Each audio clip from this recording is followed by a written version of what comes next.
नीला सियार की कहानी। चंडरव नामक एक भूखशियार भोजन की तलाश में भटकता हुआ जंगल के निकट स्थित गांव में चला गया। गांव की गलियों में घूमते हुए उसे कुछ कुत्ते के देखा तो उस पर टूट पड़े। किसी तरह जान बचाकर चंडरव वहां से भागा और एक मकान में घुस गया। वह मकान एक धोबी का था। मकान के एक कोने में बड़ा सा ड्रम रखा हुआ था। चंडर उसमें छुप कर बैठ गया। वह रात भर वहीं छुपा रहा। सुबह होने तक कुत्ते वहां से जा चुके थे। चंडरव ड्रम में निकलकर जंगल की ओर गया। उसे बड़े जोरों की प्यास लगती थी। वह पानी पीने की नदी किनारे गया तो पानी में अपनी परछाई देखा और चौंक गया। उसका रंग नीला हो चुका था। रात में वह जिस ड्रम में छुप कर बैठा था उसमें धोबी ने नील घोला हुआ था। उस नील का रंग चंडरव के शरीर पर चढ़ गया था। पानी पीकर जब वह जंगल में पहुंचा तो दूसरे जानवर उसे देखकर डर गए।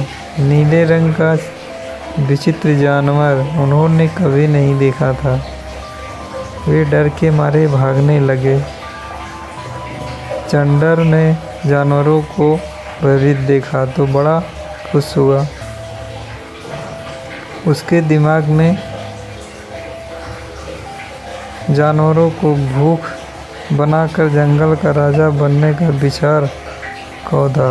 उसने भागते हुए जानवरों को रोका और उन्हें अपने पास बुलाकर बोला, मित्रों, मुझसे मत डरो, मैं ब्रह्मा जी का दूत हूँ।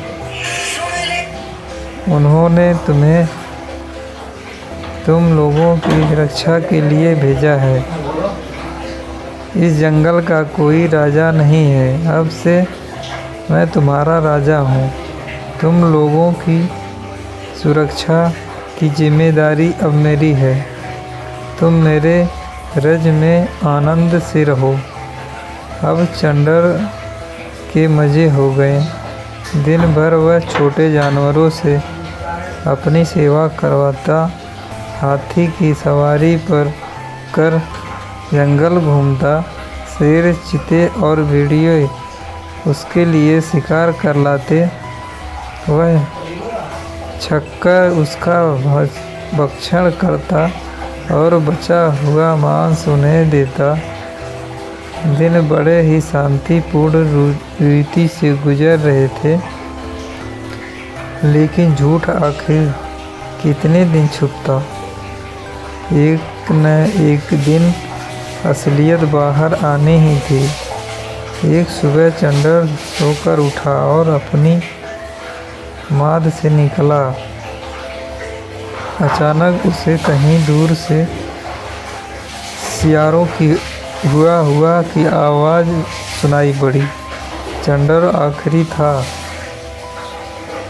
तो सियार ही वह भूल गया था कि उसने अन्य जानवरों के सामने ब्रह्मा के भेजे दूत होने का नाटक किया है। और वह भी मस्त होकर हुआ चिल्लाने लगा। जब दूसरे जानवरों ने उसकी आवाज़ सुनी तो समझ गए कि वास्तव में वह एक सियार है और उन्हें मूर्ख बनाकर उनका राजा बना बैठा है। सब उसे मारने के लिए उसके पीछे दौड़े।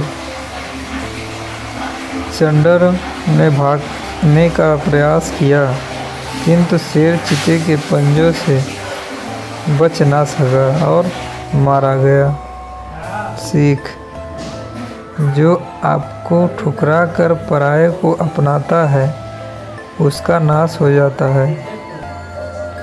झूठ की उम्र लंबी नहीं होती, जब वह खुलता है तो उसका दुष्ट परिणाम भुगतना पड़ता है।